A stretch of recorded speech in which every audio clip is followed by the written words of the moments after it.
You're listening to the Packernet Podcast Network.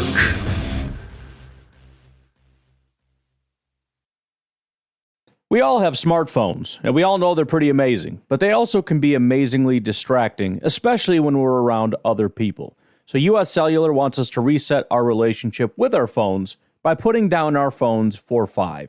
That's right, a company that sells phones wants us to put down our phones. And to see what we find, learn more at uscellular.com/built for us.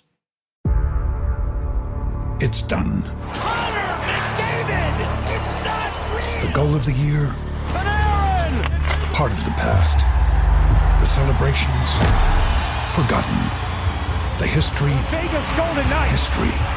We're back to a blank slate. Clean ice.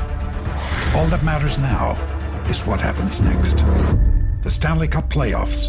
Eastern Conference Final begins Wednesday.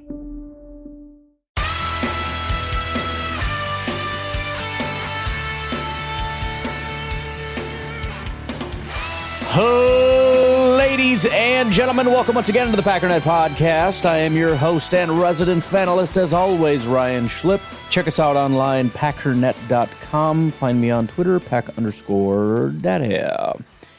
Well, I was hoping yesterday we would get a little something, anything, press conference. I know the guys were out practicing because we had the local folks out there high-fiving, getting autographs, all that kind of stuff, but it wasn't open to the media, had no press conferences scheduled, so we didn't get a nada. But today for me, yesterday for you, Tuesday, we officially kicked off the part of training camp where we can actually see what the heck is going on. So I'm planning on doing this the way that I usually do, or at least the way that I've started doing it.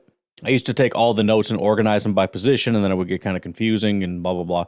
It's just a lot easier for me and less confusing to go in chronological order. So that's what I'm going to do. We're going to go through and look at all the things that happened as they happened. As always, shout out to the local folks who are on the beat, able to shoot out the information as it comes in so that we can have, content like this. I mentioned it before, but if you try to get this level of in-depth content from other fan bases, it just doesn't exist. You get a little bit from the Bears. You got a handful of Vikings people that maybe put out a little bit. The Lions are the worst. You try to find anything on the Lions, it's like you've got OTAs or training camp or whatever starting, and you're like, because I've got all the reporters for all four teams, and I'm watching, and it's just Packers, Bears, Packers,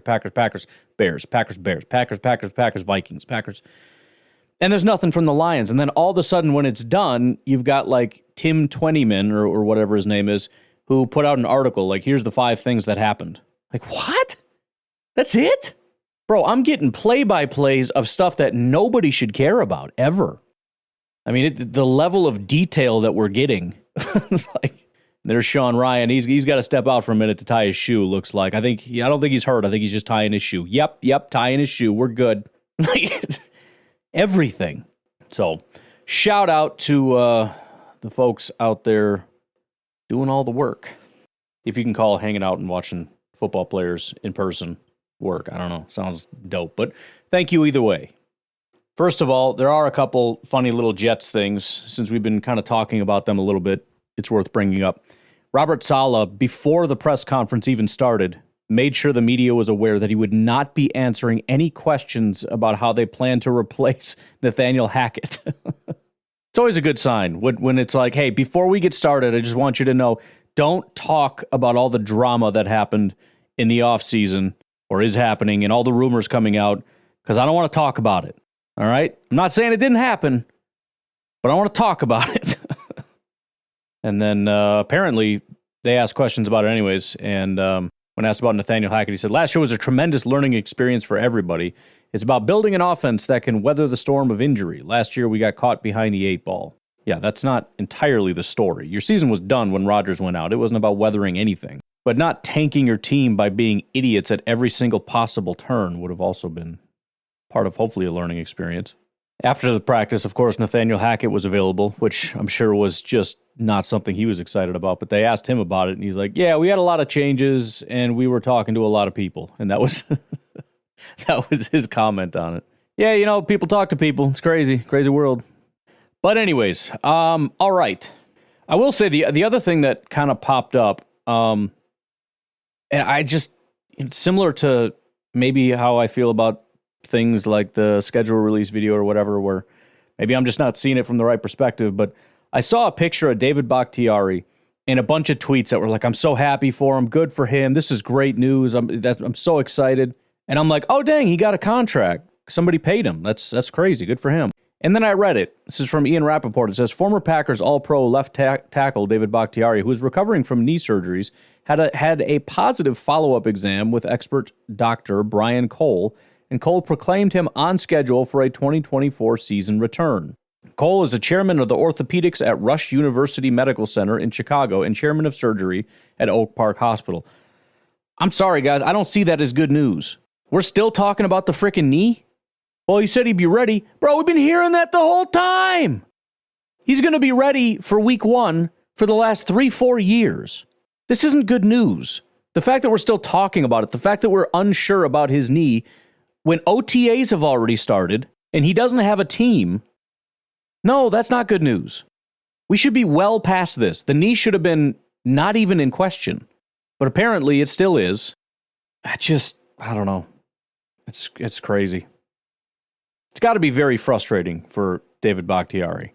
And again, I know it's technically good news, and I'm sure he's going to use that and be like, okay, I got the all clear, and then maybe now that he has the all clear, he's going to start getting phone calls and he's going to get job offers, etc. And I hope that's the case. But we had a different scale of good news in my mind, because I'm sitting here surprised the guy still doesn't have a job. And I guess there's still questions about whether he's going to be able to play, which I thought we were well past that, but whatever. All right, let's dive into this bad boy, shall we? Because I am freaking fired up, man. Got videos of Anthony Campanile who's screaming at people and stuff. Let's go. Let's ease into it. So, Keyshawn Banks and Ketan Oladapo. I'm just throwing inflections all over because I forget how to say it, but they're not at practice. That's expected for Home Depot, KO, whatever. Keyshawn Banks, kind of one of those guys you want to be there as much as you possibly can. But Marshawn Lloyd with first rep as kick returner with the new kick return rules.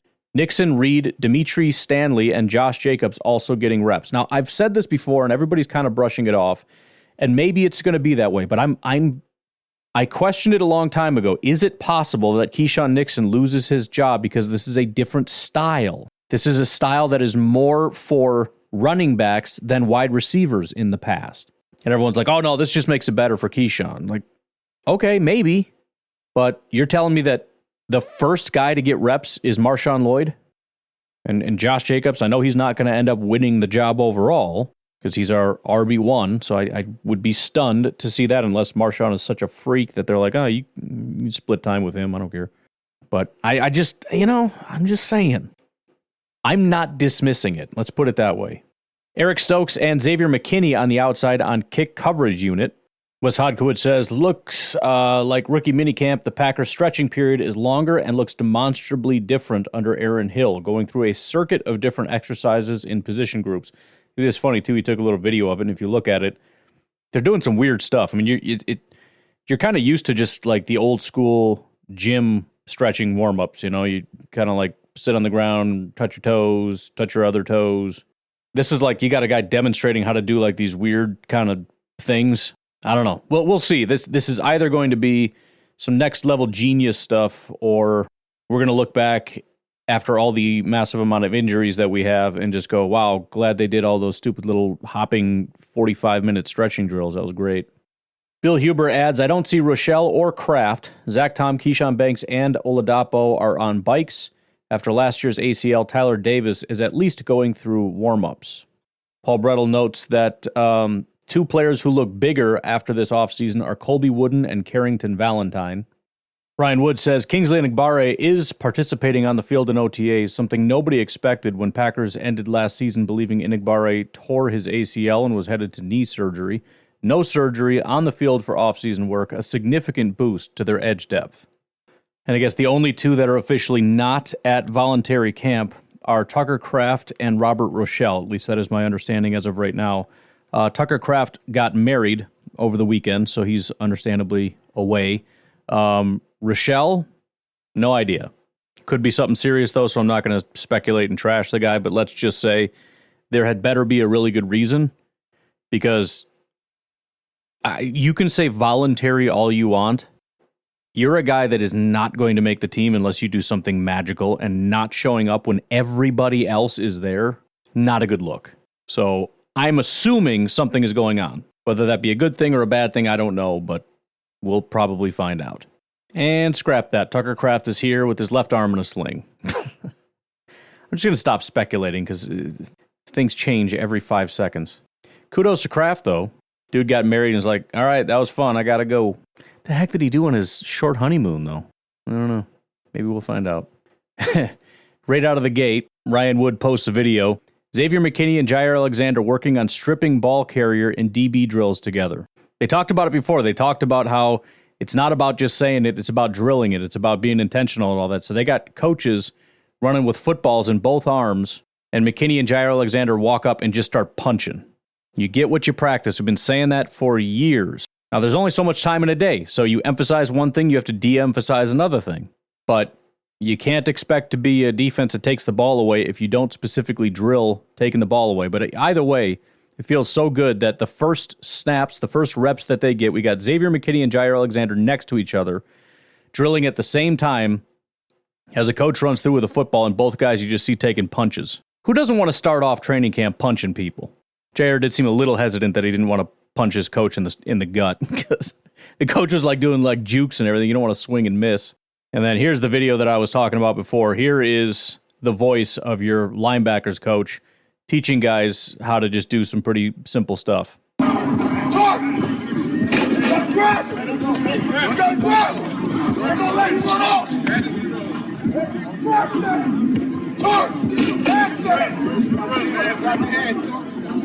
Guy's a psychopath, man. How do you not get jacked up, though? You know what I mean?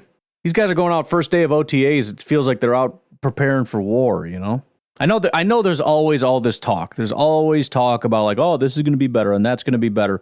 This is the first time that I ever remember this kind of a training camp, OTA or whatever, where it's like, first of all, we're going to do 15-minute stretch period. Then you're going to go out and punch the crap out of footballs. And then you're going to attack sleds as though it's somebody that just, smacked your mom. And I'm going to scream in your face as you do it. Like, this is the first day? Okay. Second day, I guess. And as always, man, I don't care what anybody says. There's nothing that makes me happier than watching Christian Watson move as a human being. The way he glides is just so stupid. I hope he can stay healthy. Because every time we come back to this, I mean, yeah, some guys look cool. They look whatever. He is so different. It's just stupid. Got Jordan Love throwing buckets to Jaden Reed. On the offensive line, it looks like Andre Dillard took over at right tackle with Zach Tom rehabbing. Otherwise, we have Rashid at left tackle, Elton at left guard, Myers at center, Sean Ryan at right guard. I know there's going to be a lot of questions about Morgan. First of all, any thoughts of, another bust? Bro, you got to stop. They have not seen the guy hardly move yet. It's not like they looked at him and said he sucks. This is about we're not going to usurp a person's position before we even really see him play and know where he's going to play. We're not going to come in day one and be like, sorry, Rashid, you suck, and give away that job when it ends up he's going to be a guard. Now, they could throw him at right tackle, but if they have no intention of him playing right tackle, in other words, he's either going to play left tackle or guard, then just let this guy play and see if he's even going to get the job. Bottom line is, this is not a reason to freak if you're freaking. Also got a video of Tyron Hopper doing the same sled drill. So it's essentially, get your hands inside, push up, and then release, it's ripped to the side. And then as you run in that direction, rather than just being done with the drill, you have to run and punch the ball out. So there's a second part of this drill. Again, I appreciate it. And by the way, utilize all the time you have. Let's be efficient with it. Not everybody waits in line for 10 minutes for it to be your turn. Then you hit the sled one time and then go to the back of the line. How about you hit the sled and then run over there and punch the freaking ball out? And then, I don't know, do a cartwheel or something on the way back. I don't know. We got Josh Jacobs did not go through running back drills. Looks to be in rehab doing sprints on the sideline. Oh, Bro, people got to stop posting Christian Watson clips. I can't handle it, dude. I just can't. Herman says, looks like Anthony Johnson Jr. might get first reps next to McKinney. That's the case in walkthrough DB drills. We'll see if that stays in team. Would not be surprised. Rookies usually not handed anything, which, again, same kind of thing. Anthony Johnson getting first crack. Does anybody think Anthony Johnson is going to be that dude? Is anybody freaking about Williams and Oladapo's not there, practicing, or Bullard? Come on now. Come on now. Ryan Wood says, DMX's X gonna give it to you is a perfect practice for Xavier McKinney. That's a good call. Also looks like McDuffie's getting the first shot next to Quay. Wow, they are really leaning into this here, which again, not a big deal. But tell you what, let's take a break. We'll come back and we'll just keep on doing this, Mike. We'll take a break. We'll be right back. We all have smartphones, and we all know they're pretty amazing, but they also can be amazingly distracting, especially when we're around other people. So US Cellular wants us to reset our relationship with our phones by putting down our phones for $5. That's right, a company that sells phones wants us to put down our phones. And to see what we find, learn more at uscellular.com/built for us. Jewelry isn't a gift you give just once. It's a way to remind your loved one of a beautiful moment every time they see it. Blue Nile can help you find the gift that says how you feel and says it beautifully, with expert guidance and a wide assortment of jewelry of the highest quality at the best price. Go to BlueNile.com and experience the convenience of shopping Blue Nile, the original online jeweler since 1999. That's BlueNile.com to find the perfect jewelry gift for any occasion. BlueNile.com. With threats to our nation waiting around every corner, adaptability is more important than ever. When conditions change without notice, quick strategic thinking is crucial. And with obstacles consistently impending, determination is essential in overcoming them. It's this willingness, decisiveness, and resilience that sets Marines apart. With our fighting spirit, we don't just fight battles, we win them. Marines are the constant our nation counts on to fight the unknown. And through adaptable problem solving, we do just that. Learn more at marines.com.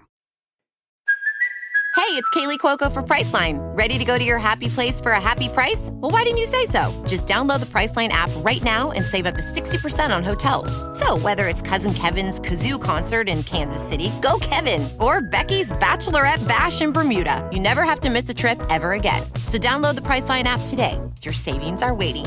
Go to your happy place for a happy price. Go to your happy price, Priceline.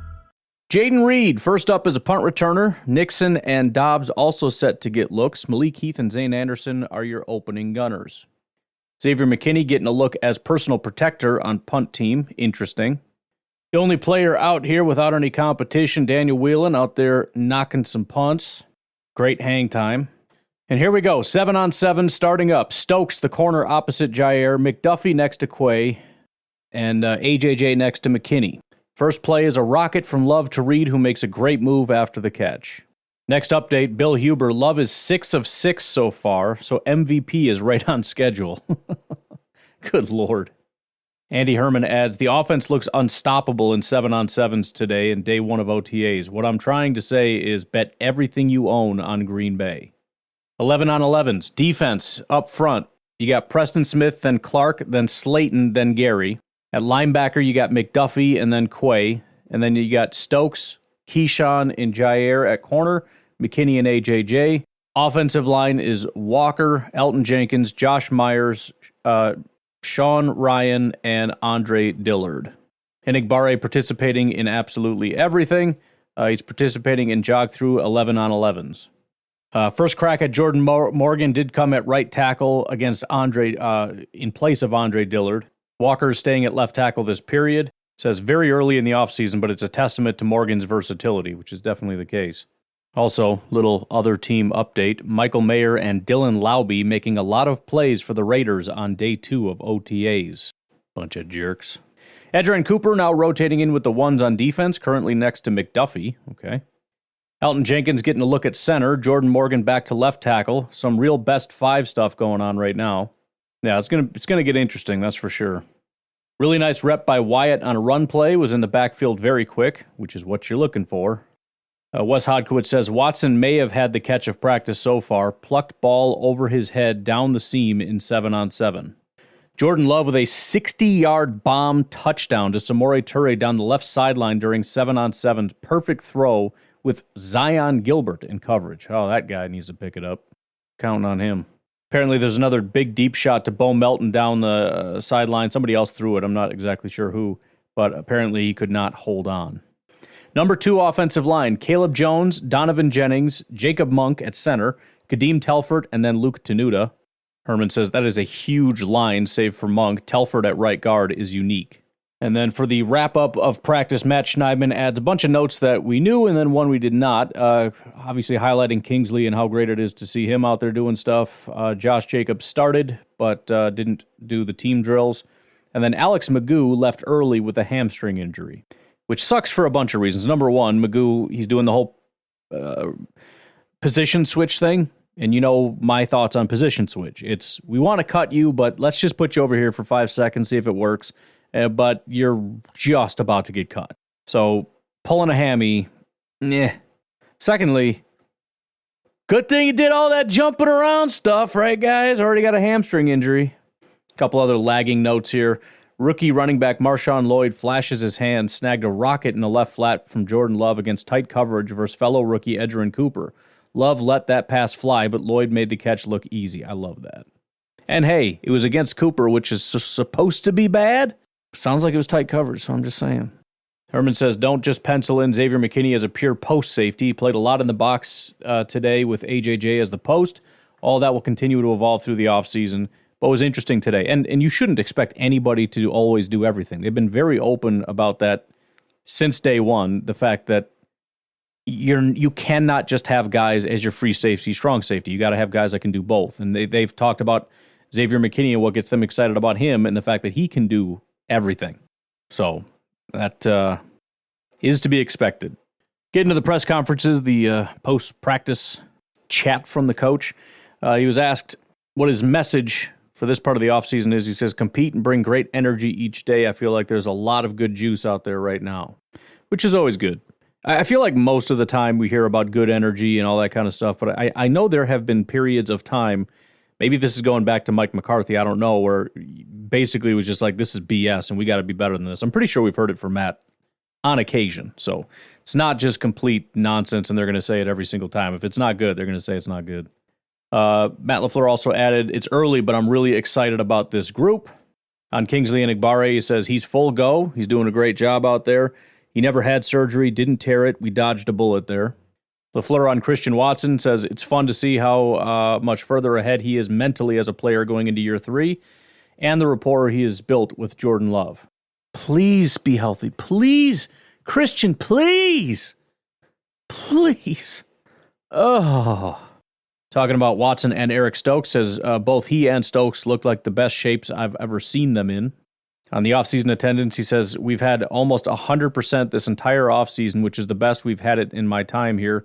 One player missed today for a personal matter, like I said. If it was Jair or something, you could probably speculate that it was maybe he wanted to stay away and do his own training, but a guy like that, there's got to be something going on. So I'll call that 100% attendance. Apparently the issue with Josh Jacobs, hamstring.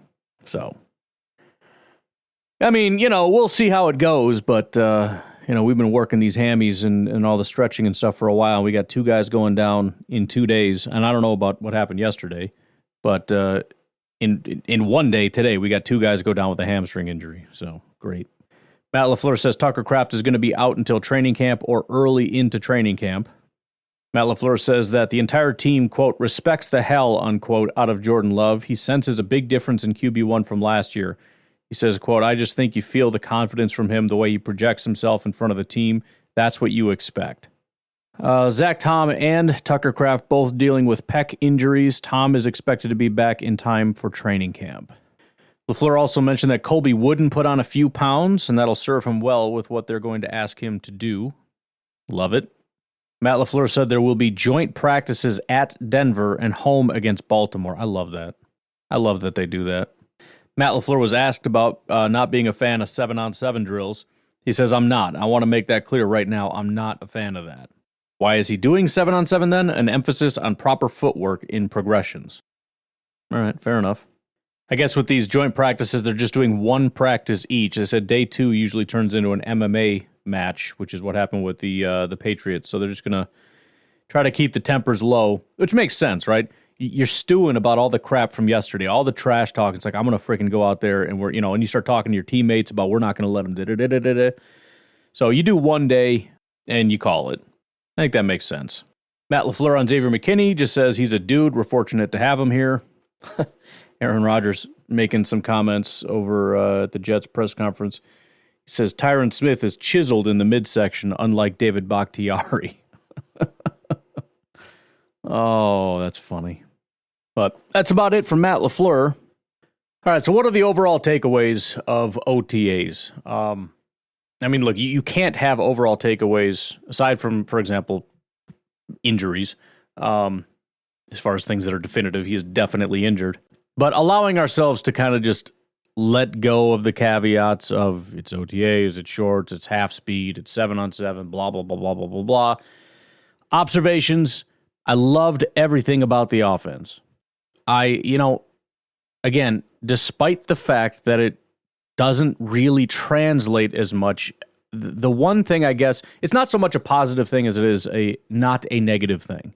Number one, we didn't hear about, Christian still got some lingering things and, multiple different injuries, wherever. A couple tweaks here and there, but nothing that just deflates you. And I think Christian Watson would be the big one, right? If you hear Watson's got a lingering thing that he's still working on, it's like, oh, good Lord. Jordan Love going like 6 of 6 or 7 of 7 or whatever it was. Again, it's like, well, it's half-speed defense. I understand, but you got to remember also, last year, I don't know that we heard of really any OTAs, training camp practices, or whatever, where there wasn't at least a couple bad plays from Jordan. Overthrows, underthrows, whatever. It was always, Jordan looks terrible, missed a throw, all this stuff. And then, of course, you get the anti-Jordan people popping up like, oh, your boy, yeah, bib.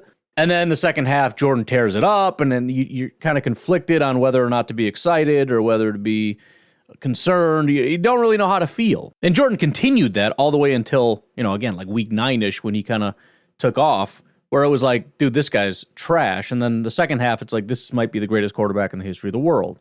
To come in and just execute flawlessly feels different, because it is different. Even half speed, shorts and t-shirts, it doesn't matter. And it wasn't just little dump-off screen passes. A 60-yard bomb touchdown to Samori Toure was included in that. Christian Watson, I thought, looked phenomenal. We didn't hear about drops. We didn't hear about fumbles. We didn't hear about any little missteps. Again, it's harder to make mistakes, I guess you can say, in this sort of half-speed kind of practice, but we still didn't hear any. It's sort of the kind of thing I guess you would expect. It's not so much like, oh man, they were amazing, so I think they're going to be amazing. The question has more to do with sort of looking at it in reverse. If the Green Bay Packers offense is amazing, if Jordan continues what he was doing, if Jaden's the real deal and Christian's the real deal and all this stuff, if, what does that translate to in the first live practice or open practice of OTAs? It looks a lot like this. Now, yes, a bad offense can replicate that and have a good practice here and there. I understand that, but it's just a good step in the right direction. Because again, remember, my concern is I don't want to have this thing where, week 1 is a little slow, week 2, week 3, and it's like week 5 we figured it out, and it's not just continuing. It's this constant thing of ups and downs and slow starts and all that. And as much as that seems silly, I mean, we've seen it from guys like Kenny Clark. I remember even Eddie Lacy. Eddie Lacy would be like week 4, he would start to figure it out. Sometimes it's just a weird thing. We've kind of seen it with Christian. It's been weird with the injuries, but Christian didn't see much, and then he exploded. And then the next year rolls around, again, injuries and all that kind of stuff mixed in, but all of a sudden he exploded, and then he got injured again. So, can we get like a week 1 90 from Christian or 80 or something solid, or are we going to do another 4, 5, 6 weeks before we see something? These are concerns in my paranoid mind, okay? You just have to deal with the way that I operate, all right? I can't just fully be optimistic and excited about stuff. I have to look at it and say, well, I can't be 100% sure and I'm nervous, but it helps me to look at it and go, okay, worst case scenario, how did you see things going? And it's like, well, it looked like this. Okay, best case scenario, how did you see things going? Well, it looks like this. The guy that pictured the best case scenario for OTAs, that guy won. Everything I wanted today, with the exception of a couple tweaks in injuries. The tempo, the style, the aggression. Again, it's not just lip service with these defensive things where Mike Pettin uses angry words and has a scary bald head. And Joe Barry's not like a scary guy, but he's a fun guy and he's full of energy and all that stuff. But you don't see anything different. It's the same bull crap over and over again. It's the same drills. It's the same everything. It's the same talking points. Again, Mike Pettin has a little bit more tough language, but not really. Now, I don't mean to disparage him. He's had some angry, tough, hardcore defenses over the years. I'm just saying in terms of tangible differences, I've almost never seen them from Capers to Pettin to Joe Barry. It's all about sort of, slightly different play styles, but otherwise it's corporate. It's by the letter. These are the drills we do, and this is how we do them, and you chase a donut around, and okay. And then day one, you got coaches that are supposedly going to bring a different energy out there just barking. I mean, I thought Campanile was going to chase that guy down the field and tell him he's a piece of crap. We got the first drills that I can see. You got two DBs, probably your two best DBs, backpedaling and then going forward and punching at one of the coaches to punch the balls out because that's what we're drilling for. That's what we're. And again, it's like we get the lip service about you got to get sacks and you got to get takeaways, but then in practice it's all about, well, be careful, well, slow. You got to set the edge. You got to watch for this. It's like, okay, well, you can't get both. I get why you're doing what you're doing. I fully understand it, Joe. I really do. I understand if you over pursue, you're leaving yourself vulnerable. I get that, but you can't talk about doing aggressive things when you're teaching being passive. And so these guys, they walk the walk and they talk the talk. Is it going to work? I don't know. Are we going to get killed on the big plays and everything else that we were protecting against before with that bend, don't break style? Where it's like, you can nickel and dime us, but you can't get the big play. Now are we going to be giving up? Maybe. I don't know. But it's just nice to see guys stand up and just do what they say they're going to do. And the other thing I love about it is I know these players are excited. I know that Jair woke up in the morning and said, man, I hope the first thing I have to do today is punch at a coach. Just get out and just full on swing at a football. That's what I want to do. I want you to teach me and coach me to be the kind of player that I want to be, as opposed to me just being like a tool that you use in your little chess game. Okay, now you go here, and then if he comes here, then you go here, and then he goes here, and then this is just, hey, that's the guy you go kill right there, okay? Ready, go, kill. Punch the ball, sack the quarterback, get him, get him, get him. They want that stuff, and that's good when you get buy-in. That's what you want is buy-in. We learned that. It's about buy-in. One final thing, this came up. I was reminded of it yesterday when we were doing Derailed, but when I was poking through trying to find some different things, kind of looking back at last year's OTAs and whatnot, one of the things that I came across that I didn't really mention was an article that said that the defense was going to be much more aggressive this year, and that was talking about Joe Barry's defense in 2023, and I kind of roll my eyes and go, oh, see, this is what I'm talking about. Like, we talk about it every year, you got to do it. But then I looked at the article, and I read through it a little bit, and what was actually happening was the players had a sit-down. Essentially, like Joe Barry and these guys, they didn't just do the normal exit interviews, they did a much more comprehensive and little sit around the campfire and have a little powwow about what's going on. And the players were very vocal and very serious about the kind of football that they wanted to play. And this is the kind of way that they want to play. And so it was kind of a round peg, square hole situation where the players are begging to play the style of football that we're playing now. Whereas before it's like, well, I'm sure I could try to adapt that into what I do, but you're just getting this weird little hybrid-y thing that it's not going to work. So it's interesting to me because I saw it as sort of a, okay, Joe Barry didn't work. What do we want to do between Matt and Gutekunst and whatnot? And they're like, well, let's try this style. I kind of want to move in this direction. This is kind of the way the NFL is moving, et cetera, which it may have been a lot of that. But you've also got years of players talking to coaches saying, this is what we need to be doing. This is what I don't like. This is what's not working. They've been screaming for this. And so the coaches and whoever else helped on this decision essentially made the decision that, we have to, in a way, get something that the players will buy in on. We got to have a good coach and good scheme, but we got to marry that with something that these players are going to buy into.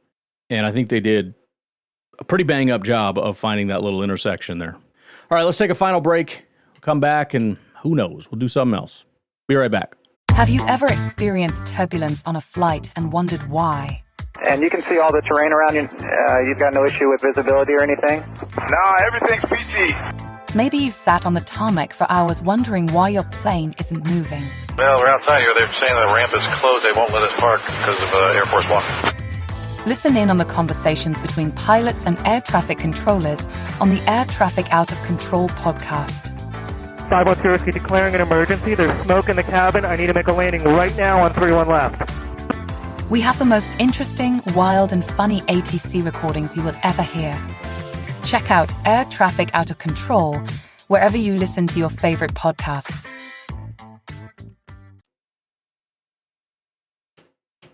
All right, so let's go ahead and end it with this. Obviously, there's not a lot that we officially learned. And there's nothing that we should have expected to learn, nor is there anything that we should expect to completely learn tomorrow or today or any other day in the very near future. But it still leaves open the question, what do we still need to know?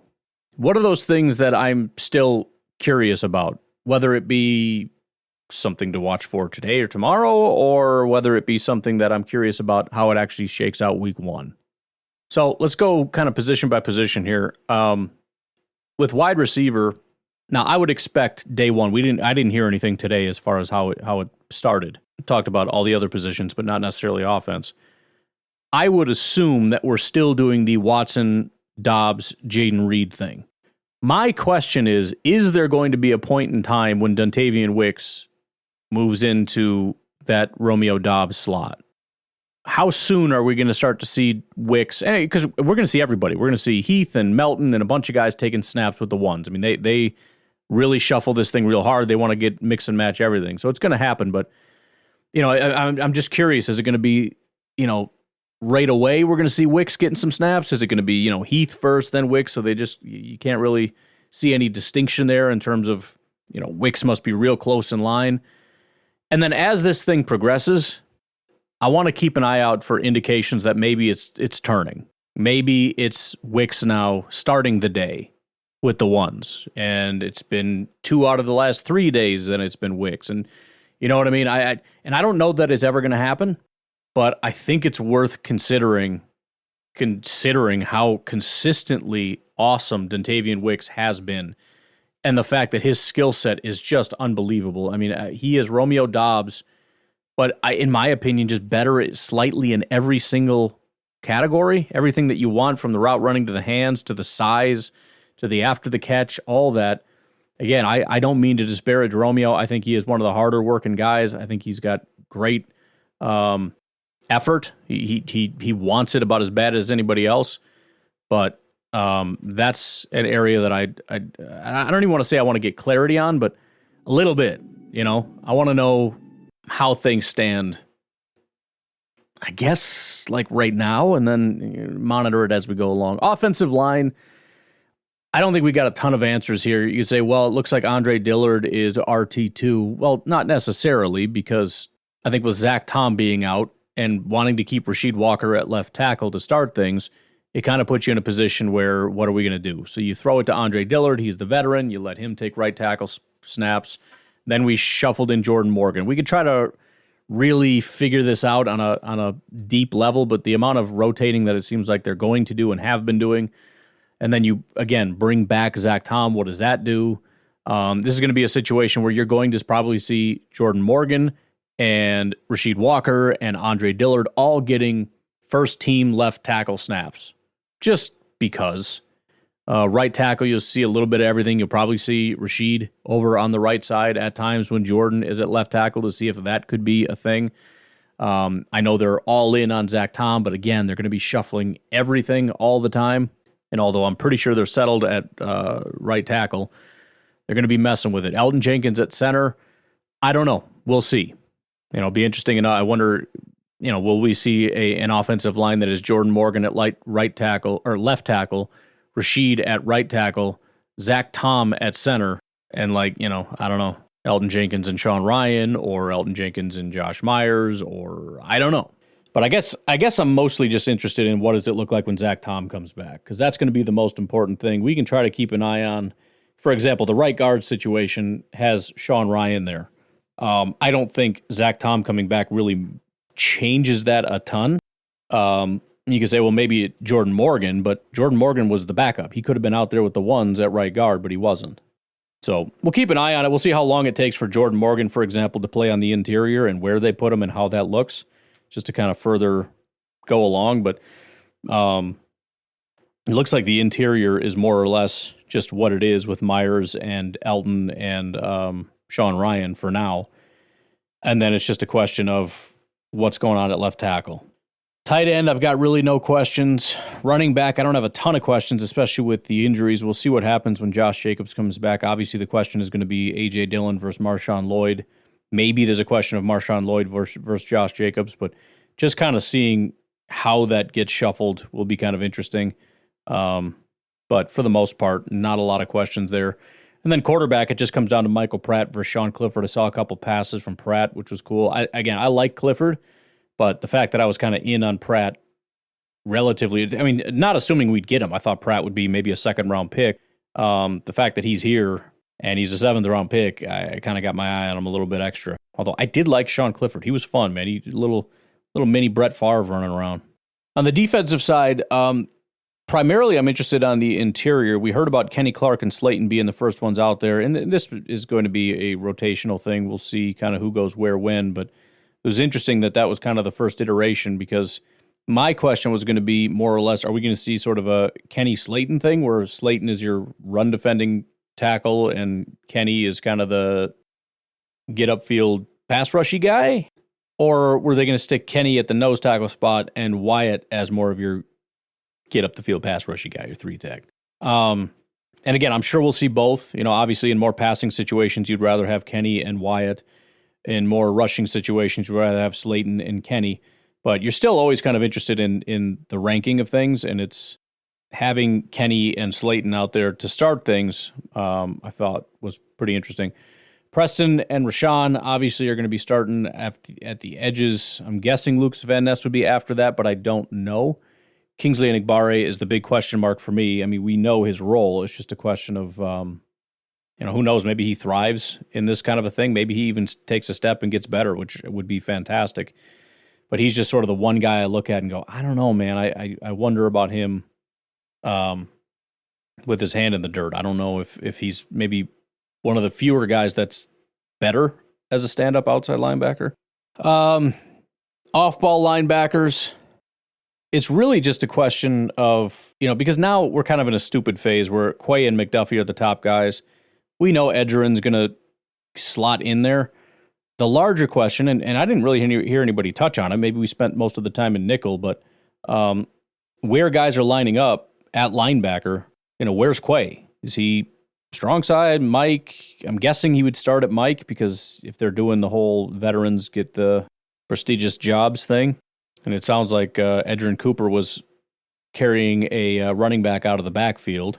So there's some slight context clues, I suppose. But, once things settle and once guys kind of come into their own, I want to know who's lining up where. And then it becomes a question of Tyron Hopper versus Isaiah McDuffie, I suppose. Cornerback, Stokes is the guy. I'm sure we'll see some rotating, but I don't really have a lot of questions about that. I don't really think it's a competition. I think Stokes is a first-round pick. I think the intention is he's going to play, and I think if there's even a slight competition, then we know Stokes is gone. There shouldn't be a competition. It's a first-round pick compared to a seventh-round pick. Safety, it's, we heard that Anthony Johnson Jr. was sort of the first guy starting, and we know that that's not going to hold up, and we know that Oladapo is not there and probably won't be until hopefully he'll be back by training camp. But again, when we hear about somebody else, is it going to be Bullard? Are we going to see Bullard in the slot? When are we going to see Williams? How often are we going to see Williams? Are we going to see Williams and Javon on the field? Are we going to see Bullard in the slot with McKinney and Williams? Because again, we're going to see all of it. It's just a question of, is it just a thing that happens like a couple times? Like, once in a while, like you'll see Elton Jenkins at center and everybody freaks out. It was for 2 snaps and that was it for all of the offseason. Or is it seemingly a pretty consistent thing that they are really taking a hard look at. And then I suppose, aside from that, all you got is special teams. We didn't hear anything about it today. We heard Daniel Whelan was having a fantastic day. But be real interesting to get down to the Greg Joseph versus Anders Carlson thing, and I guess Jack Podlesny, I guess, but probably not. Kind of see how that shakes out again. I fully anticipate there's going to be a lot of competition, and I anticipate Anders Carlson to win the competition because the DAC is stacked against everybody else. But legitimate competition is Mr. Peter Bowden at long snapper taking on Matt Orzic. So I guess that's kind of where I'm at. And again, I don't expect to get a ton of answers, but right now we're kind of in the, you have to prove it before you get the job phase. And then it's just a question of how long they can actually keep up that act before they're like, all right, Jordan, you go stand at left tackle for a little bit. Let's just mess around and see what happens, And while we're at it, Edgerrin, why don't you go next to Quay? Javon, why don't you go back next to Xavier McKinney? Okay, thanks, guys. We're just trying it out. We'll see how it goes. With Josh Jacobs with a tweak. Hey, Dylan, why don't you let Marshawn take a couple snaps? Let the little guy learn a couple things, But overall, I'm very happy. I'm just excited to see the guys running around.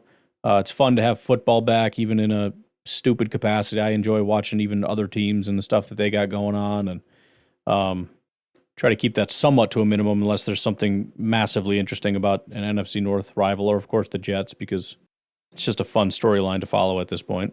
By the way, it sounds like Rodgers did look really good today, too, on top of Jordan looking good. So, all right. I think that's it. I think I'm out of here. Day 1, day 2, kind of, OTAs in the books. Upcoming schedule, just so we're clear on this. We've got a break, it looks like, on Wednesday, OTAs on Thursday. Again, I don't know if this is just when media's there or how that all works, but on Thursday, they've got OTAs. And then next week, Tuesday, Wednesday, they've got some OTAs. And then what do we got? We got the 3rd, so Monday, Tuesday, and then Thursday again, with the 4th, which is the Tuesday, being when minicamps start for some teams. But for the Packers, it's not until the next week. So we got Thursday this week, then it's Tuesday, Wednesday next week. Oh, Tuesday, Wednesday, Friday. Sorry, I see now that I'm filling up my calendar, it's getting messy. Thursday, we also have the AI World Congress. We have Gold Rush, Mutant Football League 2. All that stuff is on that day, so there's a lot of stuff going on. And then, so it's Tuesday, Wednesday, Friday. Then the week after that, it is Monday, Tuesday, Thursday. And then after that, we get mandatory minicamp, which is Tuesday the 11th. And it's going to be the 11th, 12th, and 13th. So tune in. We'll talk about it. You guys have a good rest of your day. I'll talk to you later. Have a good one. Bye-bye.